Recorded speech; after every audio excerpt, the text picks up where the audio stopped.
Vimos as cidades por onde Paulo passou, vimos os companheiros de Paulo, aqueles que o ajudaram, no trabalho que ele tinha para realizar como missionário. Vimos algumas igrejas que ele fundou, pessoas que se converteram, pessoas que foram curadas ali em vários lugares. E hoje nós vamos ver as maravilhas de Deus já assim na vida de Paulo, no comportamento dele, no que ele fez. Então lá em Atos 14, verso 3, que quem estiver com a Bíblia aberta aí pode acompanhar, diz assim: entretanto, demoraram-se ali muito tempo falando ousadamente no Senhor, o qual confirmava a palavra da sua graça, concedendo que, por mão deles, se fizessem sinais e prodígios. Qual é a palavrinha mágica desse versículo que ajudou Paulo a desenvolver o que ele desenvolveu ali? Ousadamente, né? Ousadamente, ousadia, falando no Senhor. Aqui nós podemos ver que Paulo ele não falou dele mesmo. A intenção de Paulo não era honrar a si próprio em momento algum. E a ousadia dele era para falar em nome de Jesus, aquele que o alcançou na estrada de Damasco. E essa ousadia permitiu que milagres fossem feitos ali. A fé foi transformada em ousadia exatamente pelo crer. Pelo crer. A ousadia existe para confirmar a palavra da graça. A ousadia existe para que sejamos usados. Ousadia no Senhor para que se manifestem coisas extraordinárias. Jamais confundir ousadia com valentia humana e pessoal. Não confundir com temperamento forte e abusivo. A ousadia no Senhor se manifesta cheia de compaixão. Paulo não se intimidava com a oposição.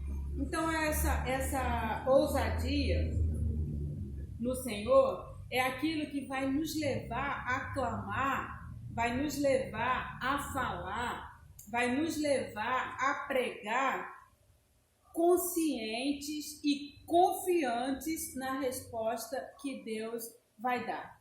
Eu fico pensando nos apóstolos de Jesus. Primeiro ele escolheu os 12.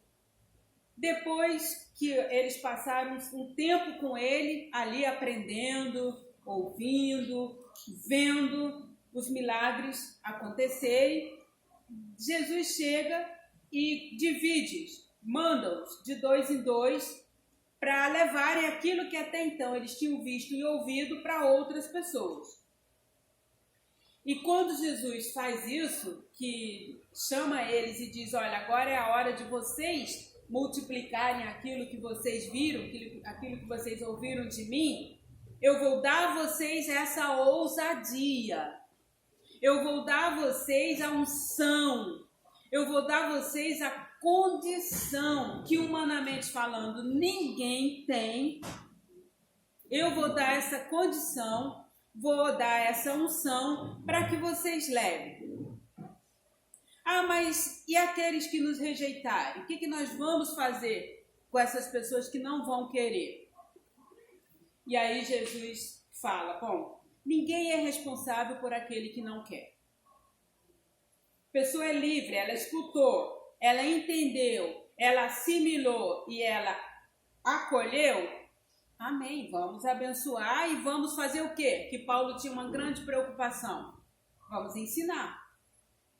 Vamos continuar andando ao lado dessa pessoa. Mas a pessoa não quis. Bom, então vocês batam o pé dali, tirando a poeira e saiam.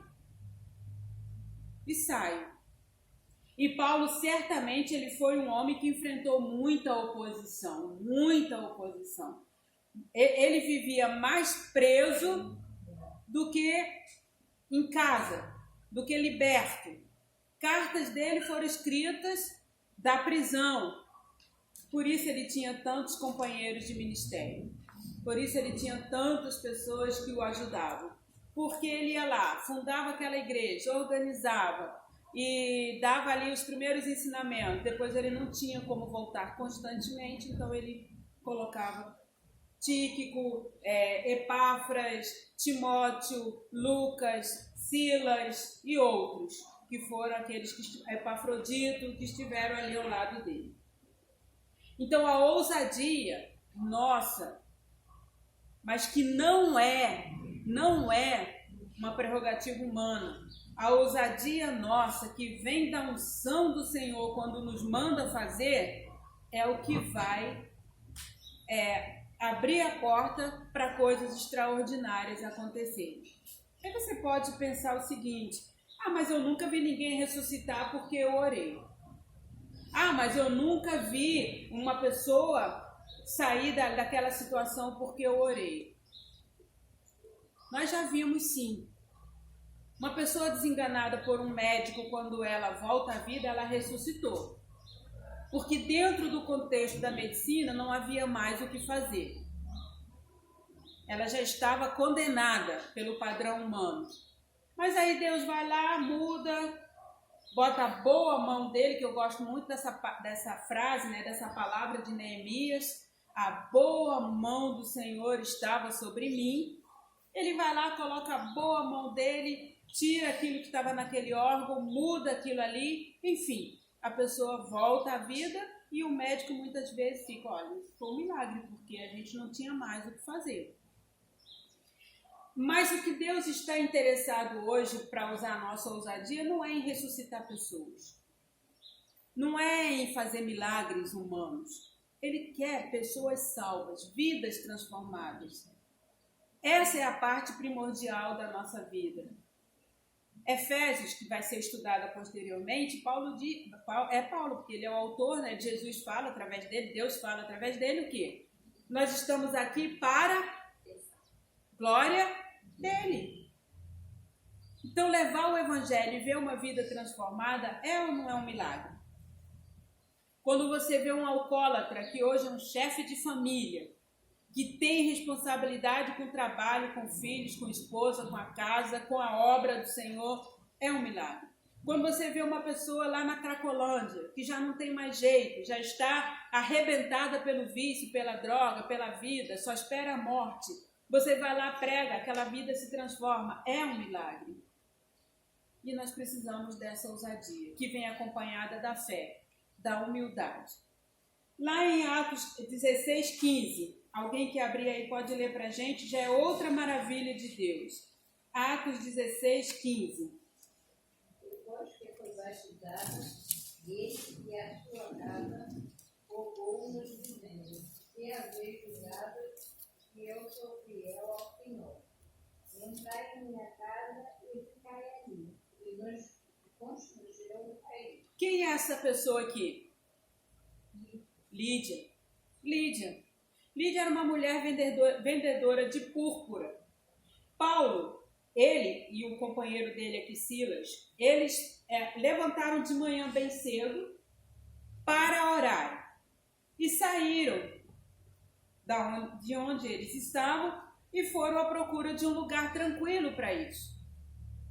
E eles chegaram nesse lugar que seria o lugar da oração. E lá chegando eles encontraram Lídia. E Lídia ouviu a palavra, porque Paulo aproveitou a oportunidade e pregou. Então Lídia ouviu aquela palavra, se arrependeu, se converteu e agora ela era uma igreja. Por que ela era uma igreja? Porque a Bíblia diz que a igreja somos nós. Nós somos o corpo de Cristo. A igreja não é o templo que nós temos. Agora, hoje em dia, é até muito comum a gente, às vezes, ver na igreja templo batista, não mais igreja batista. Já coloca templo batista, templo daquilo, para justamente tirar essa ideia de que a igreja é isso aqui. Não, a igreja sou eu.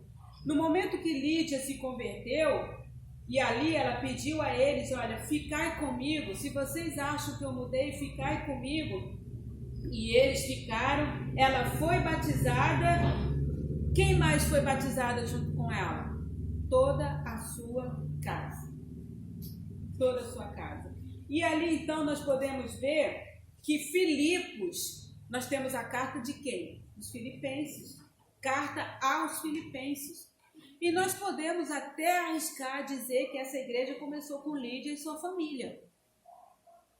Porque ali ela se rendeu ao Senhor, ela clamou aos apóstolos, né, que ficassem com ela, ficaram, pregaram. Quem mais se converteu ali em Filipos, que também passou a ser aquela igreja? O carcereiro de Filipos. Ele também se rendeu e junto com ele a sua família e amigos, a quem ele convidou para ouvi-los depois daquela libertação de Paulo e Silas da prisão. Então, irmãos, Deus faz maravilhas quando nós somos usados para plantar igrejas confirmadas na fé. Não igrejas feitas por mãos de homens, doutrinas de homens, mas uma igreja que esteja alicerçada na palavra de Deus.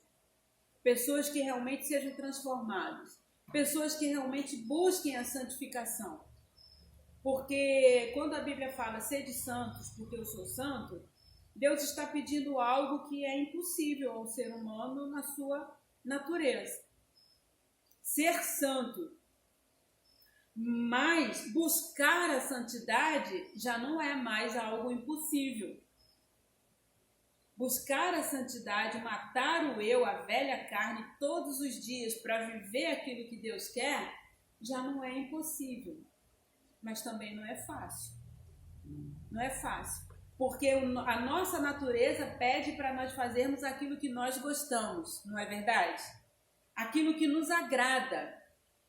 E a Bíblia nos desafia a viver diferente, a não ser assim, egocêntricos, tão voltados para o eu, tão voltados, né, para a criatura, mas viver aquilo que Deus quer. Então Deus faz maravilhas em função de plantação de igrejas confirmadas na fé. Quando nós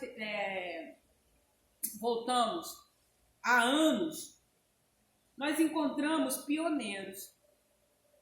Nós encontramos pioneiros. Por exemplo, aqui no Brasil, Salomão Gisborne, quem já ouviu falar dele? Luciane já ouviu. Mensageira do Rei já ouviu. Não temos aqui nenhum. O pessoal já deve ter ouvido sim, só que não deve. Só não lembra. Linus Malembratcher, quem já ouviu falar? Nunca. Os nossos antecessores aqui, o casal Begbie, William Begbie e Anna Begbie. Sabe quem foram esses homens e mulheres? Foram aqueles que enfrentaram o início sem nada. Sem nada. Eles literalmente abriram fronteiras, eles literalmente fundaram, né, organizaram, como eles colocam aqui, plantaram igrejas. Esse Salomão Gisborne vem de um judaísmo, foi expulso de casa quando os pais viram que ele estava aderindo ao cristianismo. Ele veio para o Brasil, trabalhou aqui e aqui morreu. O Brat americano veio, ficou aqui anos da sua vida, contraiu a febre amarela, contraiu os problemas daquela época do início do século passado, também morreu, deu a sua vida aqui. O Begbie também, e assim outros. Para eles terem essa condição de fazerem isso, eles tinham a ousadia de começar algo que eles tinham certeza que Deus estava apoiando. E hoje nós temos aqui o trabalho que nós temos. Na organização das meninas, nós temos a Minilu, que também veio e cedeu aqui a sua vida, trabalhou em prol aqui da juventude, da organização Mensageiros do Rei, e nós podemos então ver que Deus agiu poderosamente. E hoje o Brasil tem esse celeiro aí, as nossas igrejas que estão alicerçadas na fé. Maravilhas de Deus também em função da sensibilidade à direção do Senhor. Vamos ler lá Atos 16, 9.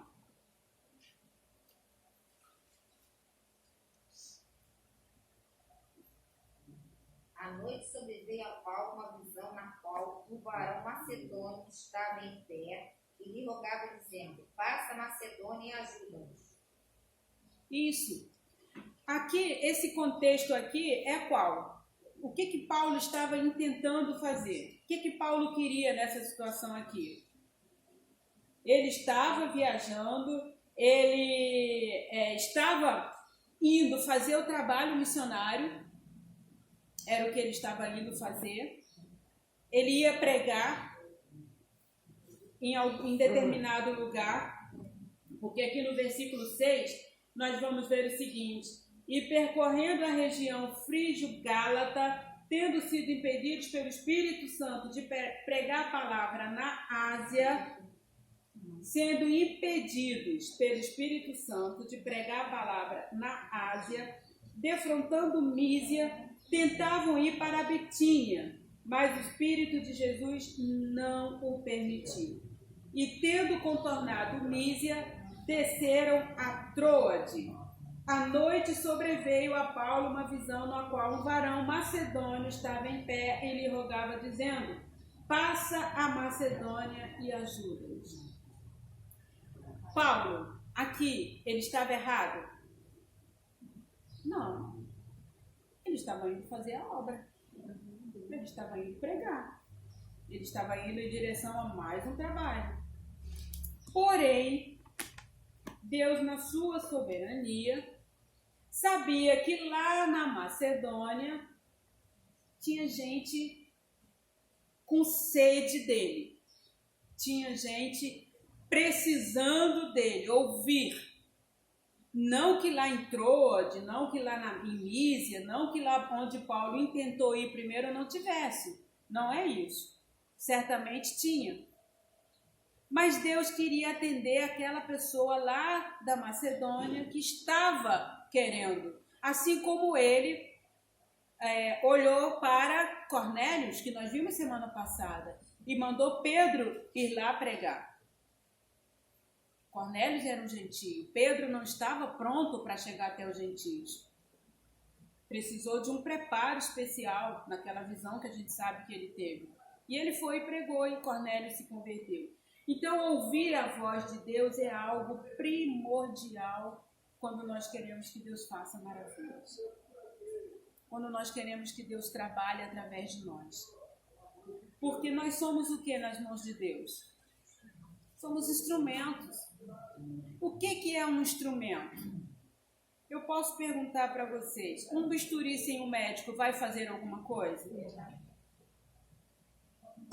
O tijolo, a massa, a argamassa, o piso sem o pedreiro vai funcionar?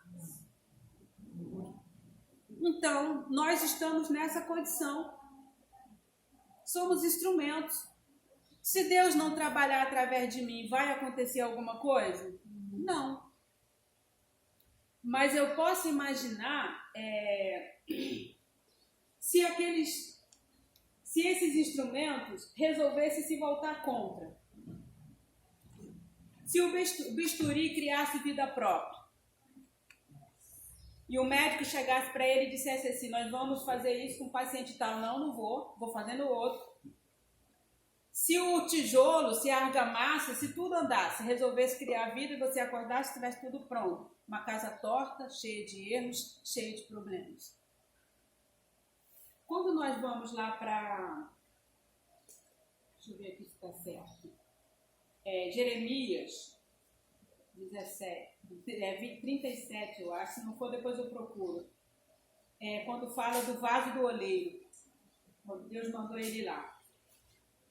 Deixa eu ver se é Jeremias. Não dá referência errada.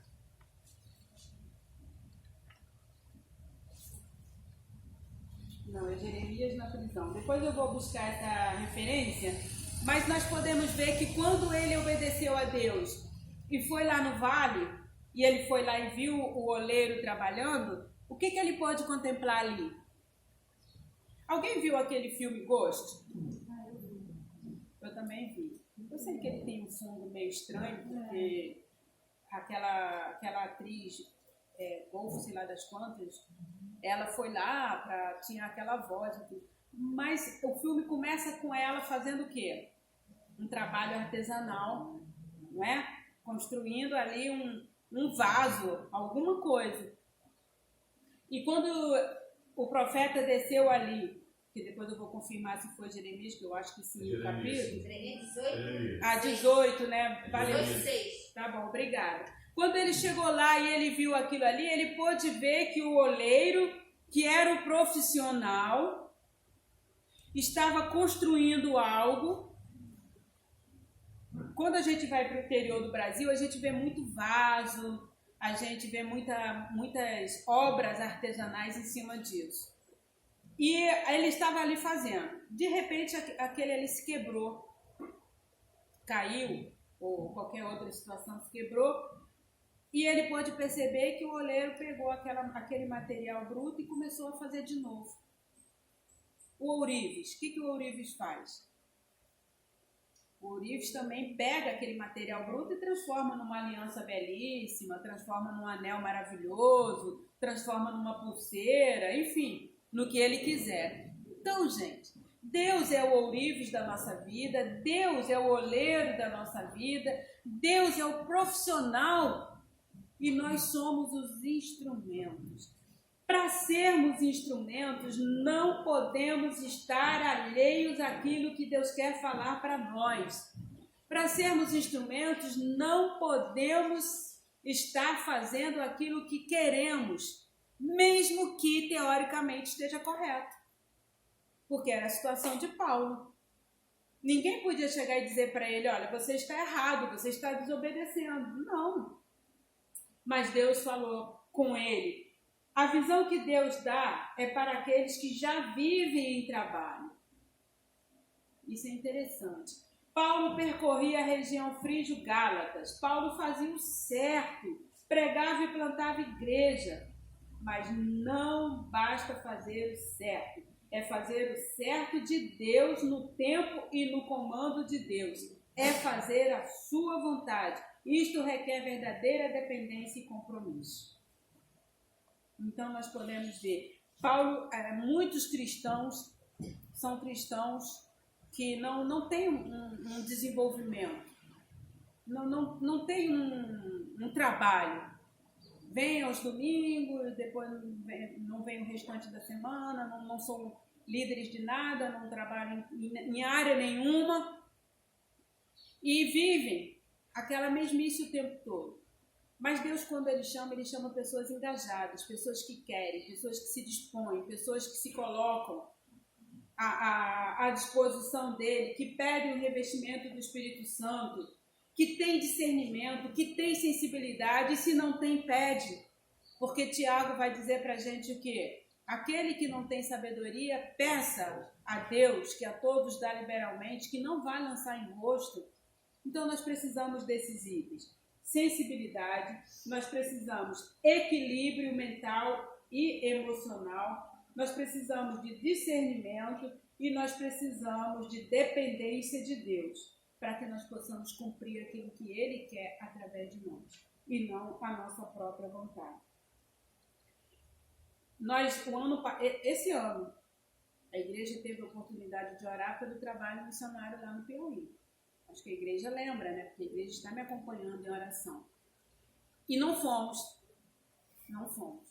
Estava tudo planejado para irmos, não fomos.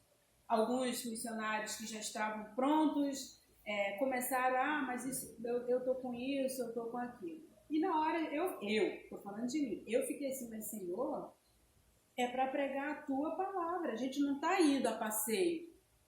Mas logo depois veio essa pandemia. E aí, como nós teríamos ido? Como seria se tivéssemos ido? E aí, então, eu pude entender. E aí eu vi, Deus, Ele não permitiu esse ano de 2020. Agora estamos nos planejando de novo para 2021.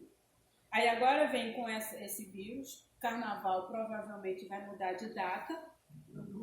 né? O Réveillon não vai ter esse ano nos moldes de todos os anos. Provavelmente vai ser online, as pessoas vão ver pelo Zoom, pelo computador, sei lá, pelo e-mail. E aí, eu até falei para o pastor, o meu pedido continua o mesmo, porque agora com essa mudança, provavelmente, a gente vai no carnaval, suponho. Mas o que estava previsto para fevereiro, talvez vá lá para maio, para junho, quando eles resolverem que é seguro fazer, né? Então, nós aqui, nós podemos ver nessa situação que somos o quê? Nada. Aí eu vou lá para Provérbios 16. Lá, o último versículo, ele vai dizer, ou o primeiro. O homem faz o quê? Planos. Mas quem dá a resposta? É Deus. Se você estiver na dependência dele, é Deus que dá. É Deus que dá. Muitas vezes nós planejamos e queremos. Eu queria esse ano. Eu oro para que ninguém lá morra até a gente chegar lá.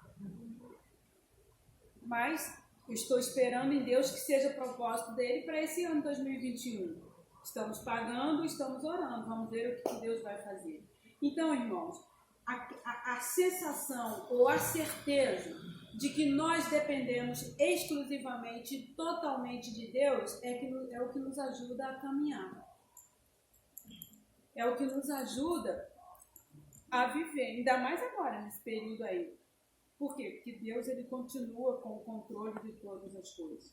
E ele não faz nada errado, nem toma decisão nenhuma equivocada. Então, a gente precisa disso. O ensino do reino de Deus é que vai perpetuar a verdade. Educação cristã é que sustenta uma denominação para a obra missionária. São dois pilares que precisam estar juntos. É natural que haja resistência e desvio da verdade proclamada, mas não pode ser impedimento para que o reino seja ensinado. Paulo enfrentou todos os obstáculos e chegou onde chegou. E hoje nós temos o Evangelho à nossa disposição, graças a Paulo, a Pedro, a Tiago, a outros. Porque depois que Jesus foi aos céus, retornou aos céus, e eles ficaram a princípio reclusos, né? Eles iam ali à casa de Maria, e ali eles oravam a portas fechadas, porque tinham medo, e aí Estevão é morto, Estevão vai ser morto, vai ser apedrejado, começa uma perseguição, e aí eles começam o quê? A saírem. E aí, nesse momento, é que eles vão entender a ordem de Jesus lá, e de todo mundo pregar o evangelho a toda criatura. Porque quando chegou a perseguição, depois de Estevão, que eles viram que eles não podiam ficar parados ali, começou então a divisão lá, e aí eles começaram a pregar. E hoje nós temos o evangelho aqui conosco. Atos 19, 20. Vamos ver lá. Maravilhas de Deus em razão de ter como meta o crescimento poderoso da palavra de Deus. Atos 19, 20.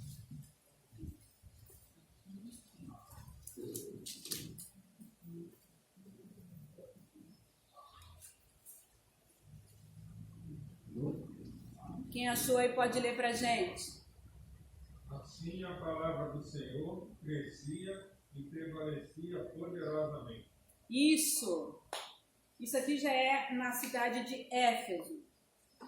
Paulo está lá na cidade de Éfeso, ele vai lá para uma escola, né, a escola de Tirano, e ali ele começa a pregar, ele começa a falar, ele começa a ensinar. Durante 3 meses, Paulo frequentou a sinagoga, onde falava, mais uma vez, como?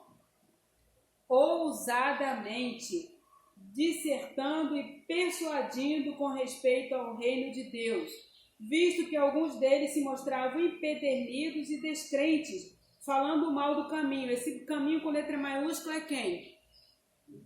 Jesus.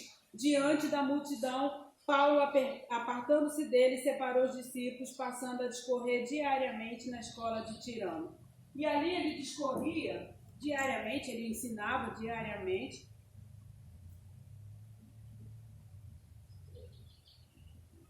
E qual foi o resultado? Foi o que está lá em Atos 19, 20. Assim, a palavra do Senhor crescia e prevalecia com poder. Duas situações. Crescia. Mas crescer só é o bastante? Ter um templo abarrotado de gente sem o poder é o suficiente? Com certeza não. Se aquelas pessoas que estão ali enchendo aquele lugar, mas não buscando ao Deus verdadeiro, esse crescimento não serve de nada. Ele precisa ser acompanhado do poder, ele precisa ser acompanhado do arrependimento, ele precisa ser acompanhado da conversão, ele precisa ser acompanhado da confissão de pecados. Então, o crescimento poderoso veio também para dirimir dúvidas, para tirar dúvidas. Crescimento precisa ser bem alicerçado, precisa ter base sólida, precisa ter base firme. Por que um pastor, para ser pastor, precisa estudar? Por que ele precisa se preparar durante 4 anos, que são 4 anos que a gente costuma falar lá no seminário? Olha, esses 4 anos que você passa aqui são fichinha. Porque depois que você sair daqui e enfrentar o ministério, aí é que você realmente vai aprender. Aí é que você realmente vai entender o propósito de Deus. Mas quando uma pessoa arroga para si esse título, sem nenhum preparo, sem nenhum estudo, ele não vai trazer o alimento que a pessoa precisa. Não vai. Uma leitura da Bíblia superficial, ela não nos diz muita coisa. Ela não nos diz, mas a Bíblia é um livro vivo, é a palavra de Deus. É. Mas você ler a Bíblia por obrigação, superficialmente, sem procurar entender, é a mesma coisa que ela está fechada. É a mesma coisa que ela está ali como um enfeite. Mas eu não sei procurar, eu não tenho dicionário, eu não tenho comentário, eu não... Vem a igreja, vem a IBD, vem a União, a escola de treinamento, o nome já diz, escola de treinamento. Participe, os cultos de oração às quartas-feiras têm estudos bíblicos. Venha, participe. Com isso você está sendo alimentado. E Deus preparou alguém para trazer esse alimento. Deus preparou alguém para entender esse texto, para trazer à luz. E nós podemos ver que a Bíblia ela é um livro tão maravilhoso e ela nos traz um crescimento real tão esperado e necessário para nós, que hoje nós podemos estar aqui e vamos ouvir o pastor Alfredo pregar em cima de um texto. Beleza, pregou aquela mensagem, edificou. Aí amanhã a gente vai na igreja tal visitar e ouve outro pastor, outra pessoa pregar no mesmo texto. Algo diferente. Aí a gente vai dizer o quê? Mas não existe uma lição? Existe, claro que existe, mas ele é um livro vivo. Cada vez que a gente lê, a gente descobre algo novo. Quem tem o hábito de escrever na Bíblia, quem tem o hábito de marcar, vai ver isso. Hoje eu estou lendo Atos 19:11, o versículo que a Simone decorou. Aí ela gravou lá, marcou lá com a caneta, escreveu. Daqui a 3, 4 anos ela vai ler de novo esse texto. Isso aqui eu li tal dia, entendi isso, agora eu estou entendendo isso aqui diferente. Porque Deus, a palavra dele, ela é viva, como Paulo fala a Timóteo, uma espada de 2 gumes, e nós precisamos lê-la com cuidado. Nós precisamos buscar nela as respostas que nós queremos. Então, crescimento precisa ser na e com a palavra de Deus, tão esquecida e negligenciada neste tempo. Tem faltado compromisso com a palavra do Senhor. Como crescer sem consistência no ensino? Não basta falar de Jesus, é preciso ensinar as palavras de Jesus. Quando os fariseus, eles eram ótimos professores, correto? Nós encontramos Jairo, chefe da sinagoga. Bom, se ele era chefe da sinagoga, ele era uma pessoa letrada. Ele estava ali ensinando. Mas ele vivia o que ele ensinava? Não. Não. Assim como outros. Tanto é que eu achei interessante, não está na Bíblia isso, mas está na novela, Jesus. Jairo chega para Jesus e fala, o que eu faço? Jesus vai falar para ele, viva o que você ensina. Isso não está na Bíblia, mas está no contexto. Por que está no contexto? Porque quando Jesus ensinava, qual era a diferença? Alguns foram enviados a ele e retornaram para aqueles que os mandaram, e aqueles que os mandaram falaram, e aí, o que vocês têm a falar? O que eles falaram? Nunca ouvimos homem como esse, porque ele não fala, ele não só fala, como ele tem autoridade sobre o que fala. Era aquilo que os outros não tinham. Então, falar de Jesus sem conhecê-lo não vai adiantar nada. Por isso, a ousadia precisa estar em nós de conhecermos, de vivermos, de buscarmos, de querermos. A Bíblia fala no livro de Salmos, em mais de um. Assim como a corça anseia pela água. Não é? No deserto, não estou dizendo que é o ambiente da corça, mas no deserto, o que as pessoas mais querem? Água. Teve até uma mensagem uma vez aqui na Jael, aquela mulher que matou, né, Císera, e ele pediu água e ela deu leite. E eu fui pesquisar. Isso é um ramo só, não estou dizendo que essa é a única verdade, não. Por que ela deu leite e não água? Porque a água era algo extremamente raro que era compartilhada com amigos, não era o caso dele. E logo depois ela foi matá-lo. A água ela era algo essencial, como é até hoje. Quem mora em um lugar que não tem água é um sufoco. É um sufoco.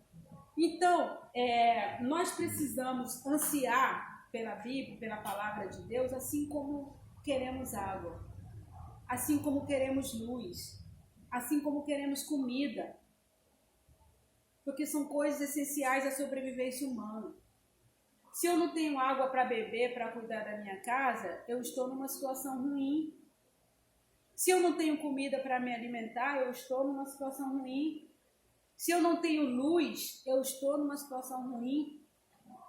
Imagine faltar luz num dia de calor de 40 graus, 50 graus, você dormir, ainda mais quem é muito calorento, sem um ventilador, sem o ar-condicionado, sem a brisa da janela, porque você abre tudo e entra aquele vento quente, e aí você fica, como a luz faz falta. Como a água é essencial. Como o alimento é imprescindível. Mas eu não tenho sede nem fome da palavra como deveria. E aqui nós vemos que Paulo, a maravilha de Deus ali, é que a palavra não cresceu apenas. Muitos se converteram. Muitos entenderam e aderiram ao que Paulo estava falando. Mas ela cresceu e prevalecia no poder do Mestre. Ela crescia e prevalecia na base que eles tinham trazida do próprio Senhor.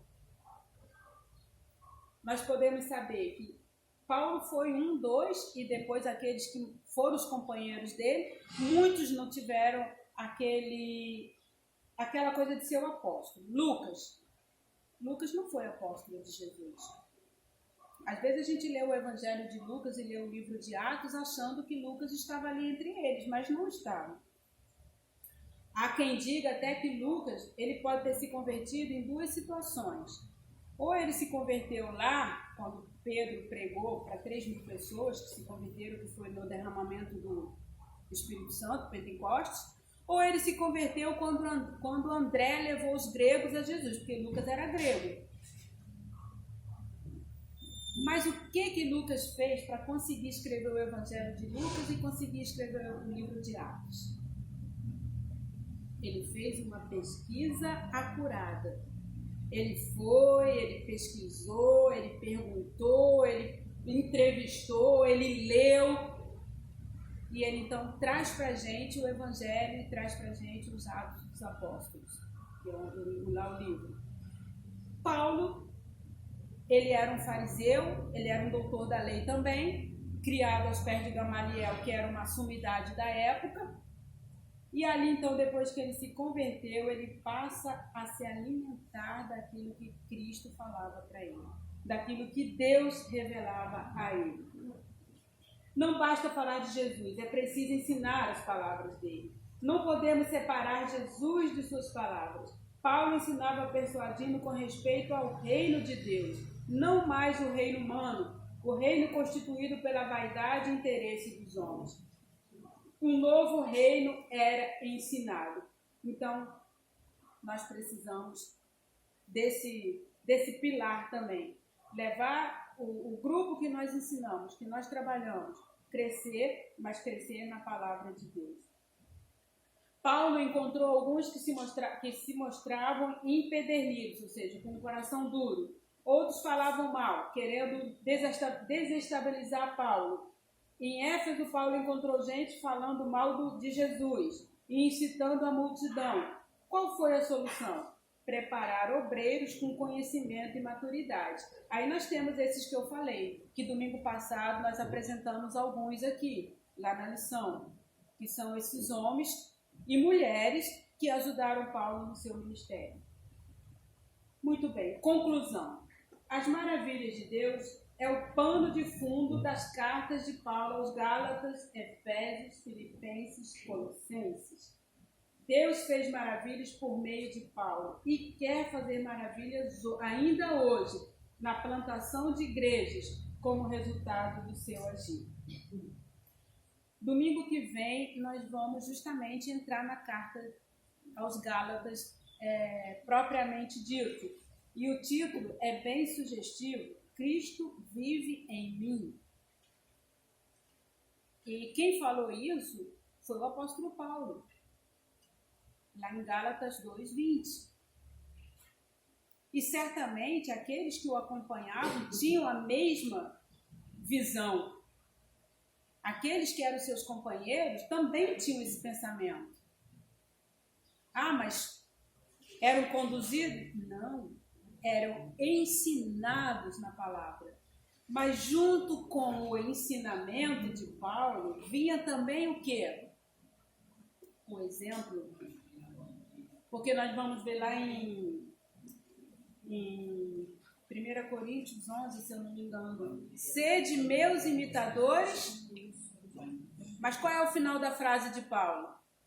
Sede meus imitadores, como eu sou de Cristo. Não imitem Paulo, não imitem as ações de Paulo, aquele Paulo que vocês conheceram. Imitem a mim agora, servo do Senhor, porque o que eu faço é o que ele me manda fazer. Esse deve ser o nosso desejo, brilhar realmente, resplandecer a luz de Cristo, para que outras pessoas vejam Cristo em nós e possam, porque devem, seguir o nosso exemplo. Mas para isso precisa ser um exemplo alicerçado na palavra de Deus. Amém? Nós vamos orar. Hoje ninguém falou nada, domingo passado o pessoal ainda teve participação, mas nós vamos orar encerrando esse momento e pedindo: Senhor, me dá esse coração humilde, esse coração dependente, esse coração sabedor de que eu sou apenas um instrumento que o Senhor quer usar. Eu quero me deixar usar, eu quero me deixar trabalhar, eu quero que o Senhor me leve para onde o Senhor quiser, eu quero que o Senhor faça comigo aquilo que o Senhor planejou, eu quero que o Senhor me coloque diante das pessoas que precisam. E é isso que Deus está querendo fazer. Então vamos nos colocar de pé. Vamos orar para encerrar e domingo que vem estaremos aqui, então, abrindo a carta de Paulo aos Gálatas. Oi? é o irmão Luiz Oliveira, que vai dar aula. Luciane, ora pra gente, filho. Senhor Deus e Pai, graças te damos por estarmos aqui na tua casa. Graças te damos, Senhor Deus, pela escola bíblica dominical, pelos professores, Senhor Deus, pela tua presença nas nossas vidas e na tua igreja, Senhor. Continue abençoando as nossas vidas, ajudando-nos a entender cada vez mais a tua palavra e que possamos, como servos obedientes, colocá-la em prática para verdadeiramente honrar e bendizer o teu santo nome. Amém. Senhor Deus, receba, ó Pai, tudo aquilo que já estamos fazendo na tua casa como um cheiro suave de gratidão e reconhecimento da tua existência na nossa vida. Amém. Muito obrigada por todos os milagres que o Senhor tem nos proporcionado. Muito obrigada pelo milagre da vida de cada um de nós. Amém. Muito obrigada, Senhor Deus, pela tua santa igreja. Receba também, Senhor Deus, o culto que ora já começou. Receba no teu trono de graças. Que a tua mensagem fale aos nossos corações, assim como foi falada também no nosso coração o estudo da tua palavra na escola bíblica dominical. Amém. E é em nome de Jesus que eu te oro, com o perdão dos nossos pecados hoje e sempre. Amém. Amém.